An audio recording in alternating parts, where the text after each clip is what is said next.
खबर यूपी के झांसी से है, जहां जालसाजी कर एक ग्रामीण से जमीन के एक हिस्से का सौदा कर पूरी की पूरी जमीन हड़पने तथा बदले में फर्जी चेकें देने का मामला सामने आया है।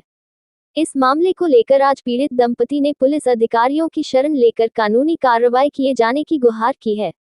ये पूरा मामला ग्राम रुंदबलौरा का है। यहाँ रहने वाले मिश्रीलाल तथा उसकी पत्नी मीरा ने बताया कि उनकी पैतृक जमीन पिता के नाम पर रुंदबलौरा में है। उससे उसके हिस्से की जमीन का सौदा नितेंद्र राय ने एक टुकड़े का किया था, जिसमें उसने अपने हिस्से की जमीन अपने पिता से बेनामा करवा दी थी। इसके बाद बदले में नितेंद्र ने भुगतान के लिए बैंक की चेकें दी, लेकिन वह बैंक में बाउंस हो गई। इस पर जब उससे पैसा देने के लिए कहा गया, तो 2 साल तक लगातार टालता रहा।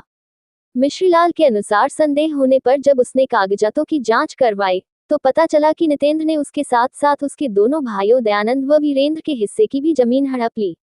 जमीन की खतौनी चेक करवाने पर पता चला कि विपक्षी ने कूटरचित दस्तावेज बनाकर उसके पिता की जमीन हड़प ली। इसी सदमे में उसके पिता का भी निधन हो गया। जब भी वह जमीन के पैसे मांगने जाते हैं, तो उसे जान से मारने की धमकी दी जाती है। प्रार्थना पत्र में उसने रुपए अथवा जमीन वापस दिलाए जाने की गुहार की है। झांसी से दीप न्यूज के लिए दीपक चंदेल की रिपोर्ट। ये परेशानी है कि हमारी जमीन ताजी से नितेंद्र राय ने लिखा ली और उसमें सारा काम लोग हमारे नाम की जमीन दी थी, लेकिन वो जमीन के जरिए भैया उसने साथ में लिखवा ली। उनका पैसा नहीं मिला। अब वो हमसे मांगना कहाँ से दे? पैसा के लिए क्या किया था? चेक दिए थे? चेक दिए थे, वो अभी तो बाउंस है, कहीं से पैसा नहीं मिला। अच्छा। हाँ, अब बात कर रहे हो उससे क्या कह रहा हो? निपटा दिया तुमको, निपटा दिया है। हमारे पास चेक रखी तो। हाँ, तो आज कहाँ शिकायत करने आए? एसपी साहब के यहाँ आया। क्या चाह रहे हो?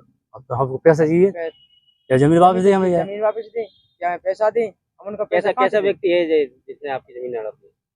5-5 लाख की चेक थी, 7 चेक थी, एक कुल बाउंस, एक टूटी बैंक से बकाया सब निपट गया। क्या रहा है देने में निकल गया। 2 साल हो गया। 3 साल। परेशानी ये है, हमने बल्लमपुर की जगह संपूर बेची, तीनों भाईजान ने उसको बेची। एक जगह हमने हाईवे की नहीं बेची थी, 1/3 में कट गए, हम वहीं तक कट गए। 1/3 और उनने जगह लिख ली तीन भाईजान की, हमारी 3 अंगन की लिख ली। हमने एक की बेची, हमने अपनी बेची, उनकी सुनना लिख ली। अब भी हमसे पैसा मांग रहा, पैसा दो, जो तुम्हें मिले हमें दो। हम कहाँ से दें पैसा? हमारी सारी चीजें खत्म हो गई। इनने हमें जिस दिन जो रजिस्ट्री कराने को ले आए थे, उस दिन इन्होंने जो बोला था कि हमारे तीनों औलाद है, उसका कसम है हम तुम्हें दगा नहीं देंगे। उसके बाद इनने पैसा दिया नहीं दिया, दिया नहीं दिया। इसके बाद मेरा साल भर हो गई, इसमें रजिस्ट्री हो गई मेरी एक जगह की, उनने करवा दी जबरदस्ती से, प्लॉट ले लो प्लॉट ले लो। मैंने प्लॉट ले लिया। इसके बाद 6 महीना नहीं, मेरा नाती गया, जिसकी 11.5 साल का नाती मेरा पानी में डूब के खत्म हो गया। अब बताओ मैं क्या करूं? मेरी जो जमीन थी मेरी पूरी खारस हो गई, बिल्कुल भी नहीं है।